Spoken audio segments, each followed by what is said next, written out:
इस एपिसोड को रिकॉर्ड करते वक्त दिल्ली के जंतर मंतर में 59 साल के सोनम वांगचुक अपनी भूख हड़ताल के 19वें दिन पर हैं।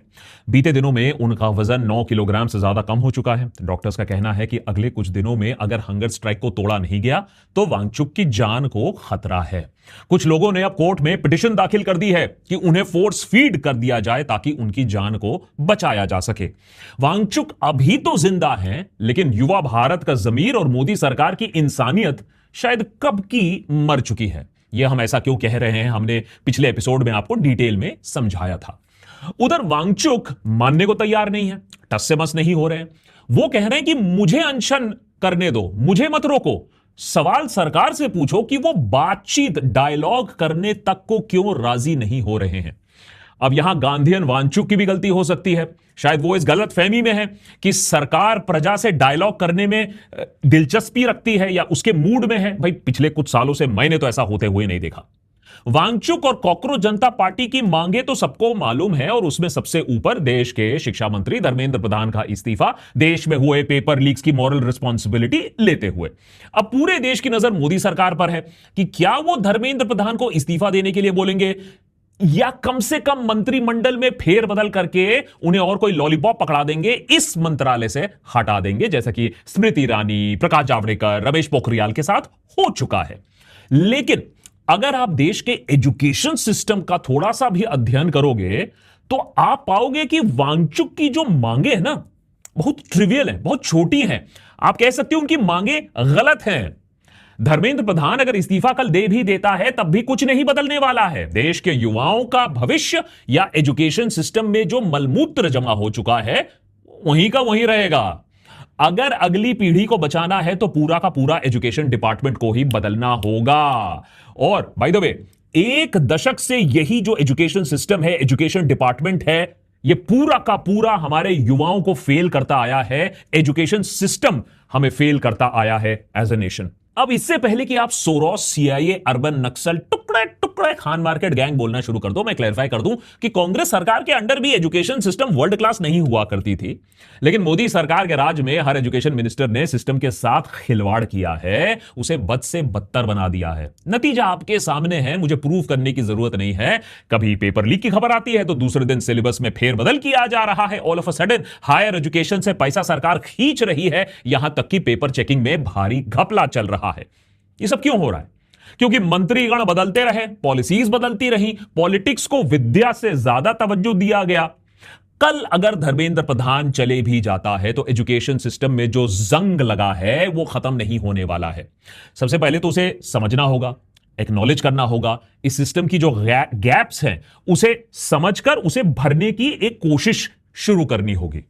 इसीलिए देशभक्त के आज के एपिसोड में आप वांगचुक की मांगों को सपोर्ट करो या ना करो, आपको कुछ ऐसे चौंका देने वाले फैक्ट्स को सपोर्ट जरूर करना होगा जो हमारे आने वाली पीढ़ी के लिए खतरे की घंटी बजा रहे हैं। अगर अभी भी हमने सुधार नहीं किया तो वांगचुक का तो पता नहीं, लेकिन देश का जो एजुकेशन सिस्टम है वो दम तोड़ देगा। दशकों से भारत अपने ब्रेन पावर के लिए जाना जाता है दुनिया भर में। किसी भी सरकार को इसी ब्रेन पावर को देश के और विकास के लिए इस्तेमाल करना था, लेकिन हमने तो एजुकेशन डिपार्टमेंट का ही मजाक बनाकर रख दिया है। 2014 से अभी तक भारत को 4 एजुकेशन मिनिस्टर्स मिल चुके हैं। चारों के टेन्योर को देखोगे तो आपको एक पैटर्न भी दिखेगा। स्मृति ईरानी 2014 से 2016 मोदी सरकार की पहली ह्यूमन रिसोर्सेज डेवलपमेंट मिनिस्टर। उनके टेन्योर में उनकी अपनी डिग्री को लेकर बहुत बड़ी कंट्रोवर्सी खड़ी हो जाती है। 2004 के इलेक्शन एफिडेविट में उन्होंने खुद को बीए ऑनर्स ग्रेजुएट बताया था।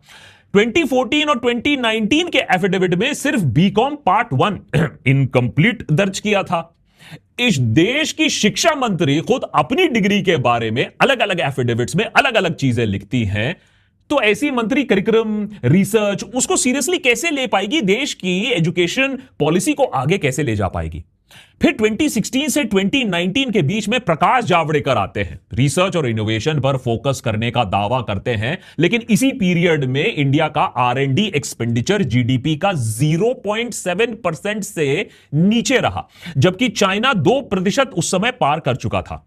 इसी रिसर्च का फल आज चाइना खा रहा है, दुनिया भर में अपनी ऐंठ बना रहा है अपने रिसर्च के दम पर। उसके बाद आते हैं रमेश पोखरियाल, 2019 टू 2021। इनके अंडर देश में नेशनल एजुकेशन पॉलिसी 2020 ड्राफ्ट किया गया, लेकिन इंप्लीमेंटेशन के लिए जो फंडिंग चाहिए था, यानी जीडीपी का 6%, वो कभी भी नहीं आया। पॉलिसी लार्जली अगर आप देखो तो कागज पर ही है। और फाइनली आते हैं धर्मेंद्र प्रधान, आज के हमारे हीरो, जो 2021 से लेकर अभी तक तो अपनी कुर्सी पर ही है। सबसे लंबा टेन्योर इन्हीं का रहा है, और इसी टेन्योर में दो बार, एक्चुअली 2 बार से ज्यादा ही है, नीट पेपर लीक हो गया 2024 और 2026 में। अग्निवीर जैसे प्रोटेस्ट भी हमें देखने को मिला, और देश के one of the top educators आज एंड एक्टिविस्ट सोनम वांगचुक अपनी जान की दाव लगाकर बैठे हुए हैं जंतर मंतर में, इनके इस्तीफे की मांग कर रहे हैं। 4 मंत्री, 4 अलग अलग चेहरे, लेकिन नतीजा एक ही रहा है। देश में एजुकेशन आज भी अंडर फंडेड है, फैकल्टी में आज भी वैकेंसीज है, लेकिन उन्हें भरने की जल्दी किसी को नहीं है। और हर बार जब अकाउंटेबिलिटी की कुछ वक्त आ भी जाता है, गलती से कोई सवाल पूछ लेता है, तो चुपचाप किसी और पर जिम्मेदारी डाल दी जाती है। Mid day meals, school syllabus change, 3 language formula का कंफ्यूजन, स्कूल एजुकेशन में पॉलिटिक्स किस तरीके से घुस चुका है वो हम देख रहे हैं। लेकिन हायर एजुकेशन की हालत तो और भी बदतर है। 25 साल से कम 40% ग्रेजुएट्स जो निकलते हैं ग्रेजुएट होके भी, उनके पास नौकरी नहीं है आज हमारे देश में। सिलेबस जो बाबा आदम के जमाने का है, टॉप यूनिवर्सिटीज में 56% जो फैकल्टी पोजीशंस हैं वो वेकेंट पड़ी हुई हैं। आज हमारे हायर एजुकेशन सिस्टम का कड़वा सच तो यही है कि वो पूरी तरीके से आउटडेटेड हो चुका है। इवन एमबीए की बात कर रहा हूं, 4 में से 1 एमबीए ग्रेजुएट इंडस्ट्री रेडी नहीं होता है। अब एआई के जमाने में लर्निंग सिर्फ टेक्स्ट बुक और केस स्टडीज तक सीमित रखोगे तो बिजनेस लीडर कैसे बनोगे? आज जरूरत है हैंड्स ऑन ट्रेनिंग की, प्रोडक्ट्स बिल्ड करने की, रियल प्रॉब्लम सॉल्व करने की क्षमता रखना, और एआई के साथ काम करने के जो नॉलेज है, जो स्किल है, वो रखना। इसी अप्रोच पर बना है स्केलर स्कूल ऑफ बिजनेस, जो आज के हमारे एपिसोड पार्टनर्स हैं। इनका 18 month full time management and technology programme Bengaluru में है। यहां पढ़ाने वाले सिर्फ प्रोफेसर्स नहीं हैं, वो फाउंडर्स हैं, बिजनेस हेड्स हैं, जिन्होंने $1 बिलियन कंपनीज बिल्ड की हैं, स्केल की हैं। सबसे इंटरेस्टिंग है इनका लर्निंग मॉडल। स्टूडेंट्स को सिर्फ बिजनेस पढ़ाया नहीं जाता है, उनसे बिजनेस बिल्ड करवाया जाता है। रीसेंट बैचेस ने मिलकर 20 लाख रुपए से ज्यादा का रेवेन्यू जनरेट किया है। अपने स्टार्टअप्स अनुपम मित्तल जैसे इंडस्ट्री लीडर्स को पिच किया है। इनफैक्ट अनुपम मित्तल ने एक स्टार्टअप में 50 लाख रुपए इन्वेस्ट करने की इच्छा भी दिखाई है। स्टूडेंट्स ने मोकोबारा फाउंडर, प्रैक्टो के सीएमओ के सामने जीटीएम स्ट्रैटेजीज प्रेजेंट की हैं। बिना कोडिंग बैकग्राउंड के 10 से ज्यादा एआई प्रोडक्ट्स लॉन्च कर दिए, और फाउंडिंग बैच ने एवरेज 3.2x सैलरी हाइक और 19 लाख एवरेज C2C अचीव किया है। अगर आप ऐसा एमबीए करना चाहते हो जो आपको बिजनेस रेडी बना देता है, तो स्केलर स्कूल ऑफ बिजनेस को जरूर चेक कीजिएगा। अगला बैच 18 सितंबर से शुरू हो रहा है, और डिजर्विंग कैंडिडेट्स के लिए 40% तक स्कॉलरशिप्स अवेलेबल हैं। बाकी details, application link description box में दिया हुआ है, टू चेक इट आउट। पिछले 25 सालों में इंडिया का कॉलेज और यूनिवर्सिटी सिस्टम 4 गुना ज्यादा बढ़ा है। आज 4.5 करोड़ स्टूडेंट्स इस सिस्टम का हिस्सा है, चाइना के बाद दुनिया में सबसे ज्यादा। लेकिन इतने बड़े सिस्टम के बावजूद एक भी इंडियन यूनिवर्सिटी किसी ग्लोबल रैंकिंग टॉप 100 में नहीं आता है, दूर दूर तक नहीं आता है। ऐसे में स्ट्रक्चरल चेंजेस की मांग सालों से चल रही है कि कैसे एजुकेशन को इंडस्ट्री से जोड़ा जाए, एआई को एजुकेशन में कैसे इंटीग्रेट किया जाए, रिसर्च को कैसे बढ़ाया जाए। अब यह बात सिर्फ एक्सपर्ट्स नहीं कह रहे हैं। पिछले विंटर सेशन में बीजेपी के एमपी खुद राज्यसभा में यह बात मान रहे हैं कि गिरते एजुकेशन स्टैंडर्ड्स की वजह से हमारे ग्रेजुएट्स रोजगार के लिए तैयार है ही नहीं। यह कोई पॉलिटिकल मुद्दा नहीं रह गया है और आसान सोल्यूशन नहीं है। ऐसा नहीं है कि विपक्ष के पास कोई वनडे सोल्यूशन है। तो जो सोल्यूशन निकालना होगा वो एक पॉलिटिकल तरीके से निकालना होगा, सारे पार्टीज को मिलकर निकालना होगा, देश के भविष्य के लिए निकालना होगा। लेकिन अभी तो आंखों के ऊपर पट्टी बंधी हुई है। Times Higher Education World University Rankings 2026 अगर आप देखोगे, जो कि आपको व्हाट्सएप यूनिवर्सिटी पे नहीं मिलेगा एज अ फॉरवर्ड, उस पे आप पाओगे कि इंडिया का एक भी इंस्टीट्यूशन दुनिया का टॉप 200 यूनिवर्सिटीज में नहीं आता है। टॉप 10 में यूनाइटेड स्टेट्स के 7 यूनिवर्सिटीज हैं और यूके के 3। ऑक्सफोर्ड यूनिवर्सिटी लगातार 10वें साल वर्ल्ड नंबर 1 पर आता है। और इस लिस्ट में इंडिया की पहली एंट्री आपको मिलेगा Indian Institute of science 200th rank के नीचे। और वही QS वर्ल्ड यूनिवर्सिटी रैंकिंग्स 2026 देखें तो सिर्फ 3 इंडियन इंस्टीट्यूट्स, यूनिवर्सिटी नहीं, 3 इंडियन इंस्टीट्यूट्स टॉप 200 में आते हैं। Indian Institute of Technology Delhi 123rd position, Indian Institute of Technology Bombay 129th rank और Indian Institute of Technology Madras 180th position.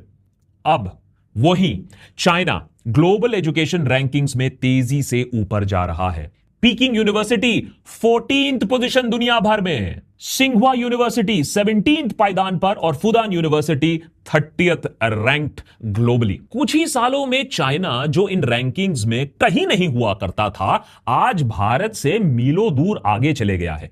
कैसे? इंडिया में तो 1000 से ज्यादा यूनिवर्सिटीज मिल जाएंगे, 40,000 से ज्यादा कॉलेजेस मिल जाएंगे, लेकिन क्वालिटी एजुकेशन, रिसर्च और इनोवेशन के मामले में हम इतना पीछे क्यों हैं? इसको लेकर एजुकेशन एक्सपर्ट सालों से बताते आए हैं, वार्न करते आए हैं, लेकिन उनकी सुनने वाला कौन है? एजुकेशन पर सरकारी खर्चा जितना होना चाहिए उतना से बहुत हम दूर हैं।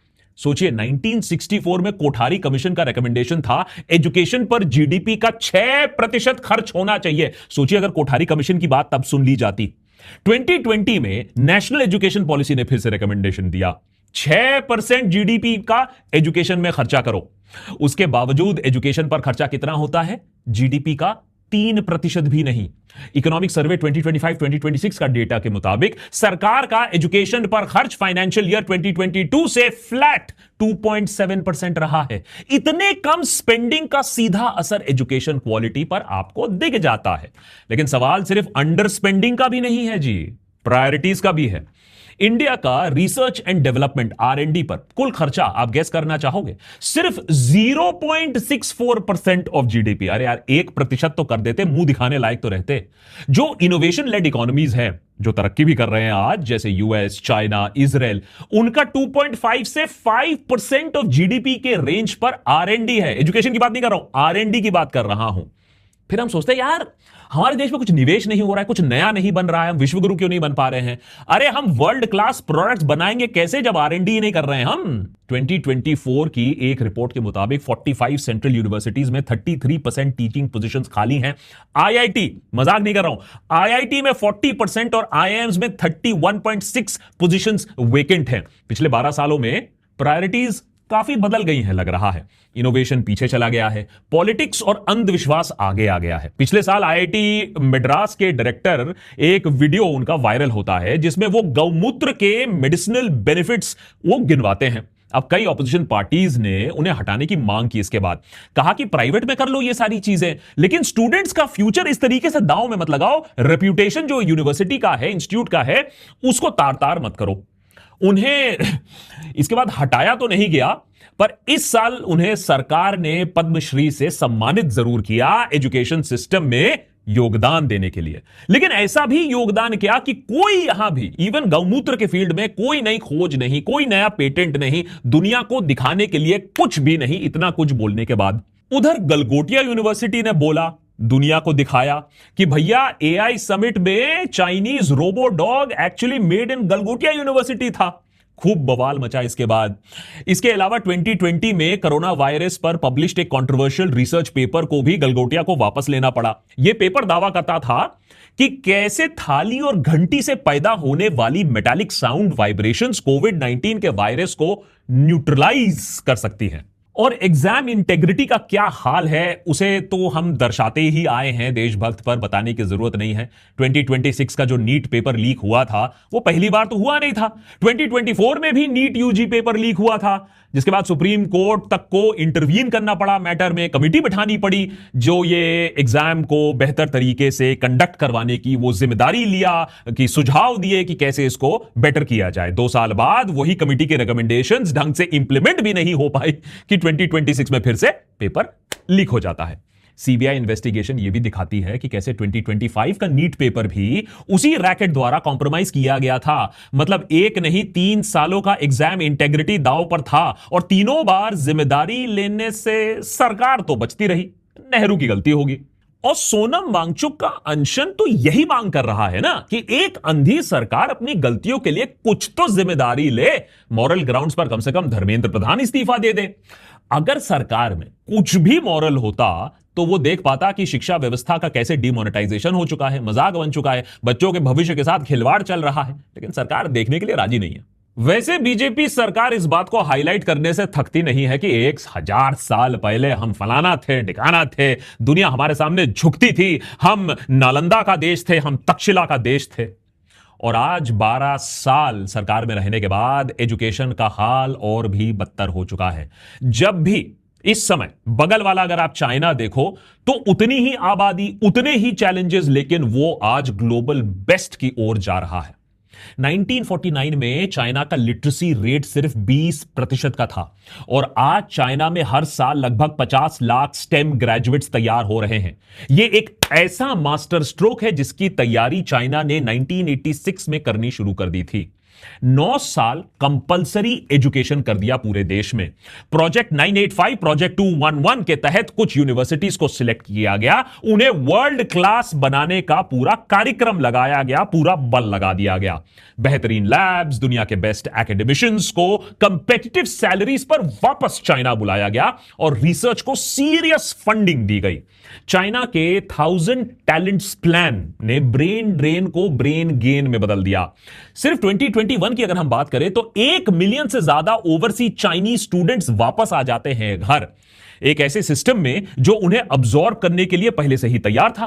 पैसा और इज्जत एंड अपॉर्चुनिटी सब कुछ सरकार की तरफ से आया। चाइना ने कई हाईटेक सेक्टर्स को आइडेंटिफाई किया, एआई से लेकर इलेक्ट्रिक व्हीकल्स तक, और यूनिवर्सिटीज के लिए एक डिमांड सिग्नल क्रिएट किया। टैलेंट के सप्लाई को स्ट्रेटेजिक डिमांड के साथ परफेक्टली अलाइन किया कि यह है डिमांड, इसके लिए मैं टैलेंट पूल तैयार करता हूं। 1000 टैलेंट्स प्लान की सफलता को देख भारत सरकार ने भी देर से ही सही प्राइम मिनिस्टर रिसर्च चेयर की घोषणा की।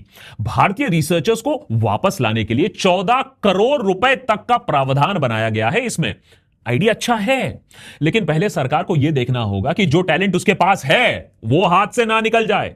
100 से ज्यादा इसरो के क्रूशल क्रिटिकल साइंटिस्ट ने नौकरी छोड़ने का फैसला कर दिया है। सरकार के लिए बहुत चिंता का विषय है।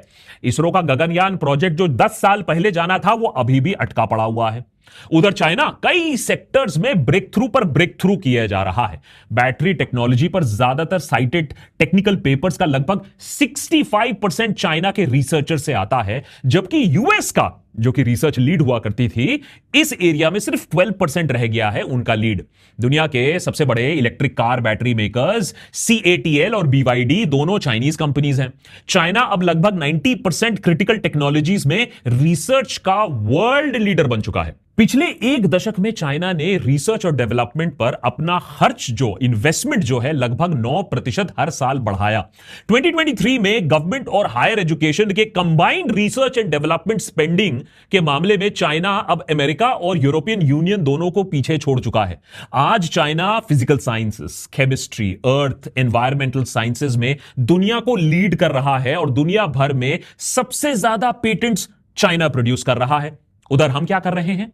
मिड डे मील में अंडा होगा या नहीं, यूनिवर्सिटी कैंपस में वेजिटेरियन या नॉन वेजिटेरियन खाना दिया जाएगा या नहीं, उस पर बहस कर रहे हैं और एक दूसरे को चीर फाड़ रहे हैं।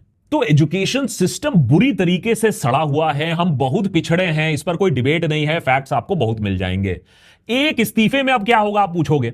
दरअसल कॉकरोच जनता पार्टी के चार्टर में एक और बात कही गई है। उन्होंने एक 5 पॉइंट उनके डिमांड्स में यह भी लिखा गया है कि एग्जाम सिस्टम में स्ट्रक्चरल रिफॉर्म्स आपको करना होगा। यह एक पॉजिटिव स्टेप है, लेकिन द प्रॉब्लम इज डीपर, क्योंकि अगर आप पिछले 12 साल का पैटर्न देखोगे, स्मृति ईरानी से लेकर धर्मेंद्र प्रधान तक, तो एक चीज सामने आती है।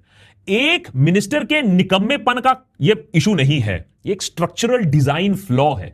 चेहरे बदलते रहेंगे, दुर्घटना घटती रहेगी देश के साथ। एजुकेशन बजट कभी भी 6% के टारगेट के आसपास तो नहीं पहुंची, चाहे वो ईरानी का वक्त हो या प्रधान का वक्त हो। फैकल्टी वैकेंसीज तब भी नहीं भरी गई थी, अब भी नहीं भरी जा रही है। हर बार जब अकाउंटेबिलिटी का सवाल आता है तो मिनिस्टर साहब या तो मौन व्रत पर चले जाते हैं, या तो प्रधान जी जैसे प्रेस कॉन्फ्रेंस करते हैं, जवाब नहीं देते हैं, और जवाब अगर देते भी है तो कहते हैं टीचर्स की गलती है। टीचर्स तो पकड़ ही लो, या तो स्टूडेंट्स की गलती है, नहीं तो नेहरू तो ऑलवेज देयर टू पुट गलती ऑन।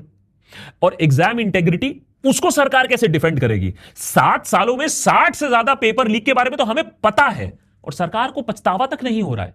तो सिर्फ धर्मेंद्र प्रधान के इस्तीफे मांगने से कुछ होगा नहीं, वो बीमारी का इलाज नहीं है। अगले मिनिस्टर के साथ फिर से वही कांड होगा, अंडर फंडेड मिनिस्ट्री होगी, अंडर स्टाफ्ड मिनिस्ट्री होगी, अनअकाउंटेबल सिस्टम होगा, और फिर आप देखोगे 2-3 साल बाद एक और नया वांगचुक किसी और नए जंतर मंतर पर बैठा मिलेगा भूख हड़ताल करते हुए। लेकिन दुख की बात यह है कि इतना सब कुछ फैक्ट्स होते हुए भी इस प्रोटेस्ट को पॉलिटिसाइज करने की कोशिश हो रही है, फंडेड बोलने की कोशिश हो रही है, डिस्क्रेडिट करने की कोशिश हो रही है। वांगचुक अपने लिए तो बैठे नहीं हैं, स्टूडेंट्स के लिए बैठे हैं, अगले जनरेशन के लिए बैठे हैं। चलिए छोड़िए, आपको सोनम वांगचुक की शक्ल पसंद नहीं है, आपको कॉकरोच जनता पार्टी पसंद नहीं है, कोई बात नहीं, आप उसको रिजेक्ट कर दो। लेकिन मेरी आपसे यह रिक्वेस्ट है कि कम से कम देश के एजुकेशन सिस्टम के बारे में जानो, पढ़ो, समझो कि कितना ज्यादा हम पीछे चले गए हैं और कितनी बड़ी प्रॉब्लम हमारे सामने आने वाली, क्या बोलूं, आ चुकी है। इंडिया के पास डेमोग्राफिक एडवांटेज है, टैलेंट है, डायस्पोरा है, एंटरप्रेन्योरल एनर्जी कूट कूट कर भरी है। बस जो नहीं है वो ये है कि सरकार के पास ना क्लैरिटी है, ना कोई स्ट्रेटेजी है। सरकार के पास देखिए समय भी नहीं है, बैंडविड्थ भी नहीं है, अस वर्सेस देम करना है, 80-20 करना है, ऑपरेशन लोटस करना है, कहां ये सब एजुकेशन में टाइम लगाएंगे। इंडिया हर साल लगभग 25 लाख स्टेम ग्रेजुएट्स तैयार तो कर रहा है, टैलेंट है, लेकिन बाकी का क्या होगा। रिसर्च फंडिंग कहां है? बिल्कुल नहीं है। एक मजबूत इकोसिस्टम है? नहीं है। मैन्युफैक्चरिंग कैपेबिलिटीज है? वो भी नहीं है।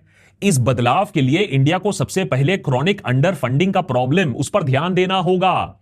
एनईपी 2020 और कोठारी कमीशन बार बार सुझाव दे चुके हैं, टाइम बाउंड प्लान बनाओ, एजुकेशन की एलोकेशन 6% ऑफ जीडीपी करो, ताबड़तोड़ पैसा लगाओ एजुकेशन में, युवा अपने आप फिर काम करने के लिए सक्षम हो जाएगा। इसके लिए सरकारी मंत्रियों को, बाबू टाइप लोगों को अगर भूखे पेट सोना पड़े, सरकारी को ऑस्टेरिटी मेजर्स लेने पड़े तो भैया लो, लेकिन युवा के फ्यूचर के साथ आप नहीं खेल सकते हो। हमको ना एजुकेशन को ना एक सीरियस पॉलिटिकल प्रायोरिटी बनाना पड़ेगा, जैसे चाइना ने 2008 से पहले ही बना दिया था। चाइना जैसा वन पार्टी स्टेट तो हम बनना चाहते हैं, सरकार बनाना चाहती है, तो चाइना के एजुकेशन पॉलिसी से भी भैया कुछ अच्छा भी सीख लो। हमने अपनी जो रिसर्च एंड डेवलपमेंट स्पेंडिंग है उसे 0.64 से उठाकर कई गुना ज्यादा बढ़ाना है। यह बात मुश्किल है क्योंकि एकेडमिक इंस्टीट्यूशंस को डीपोलिटिसाइज करना, ताकि एजुकेशन फील्ड में आइडियोलॉजिकल बैटल ग्राउंड ना बन जाए, ये सरकार के लिए मुश्किल होगा, मैं जानता हूं।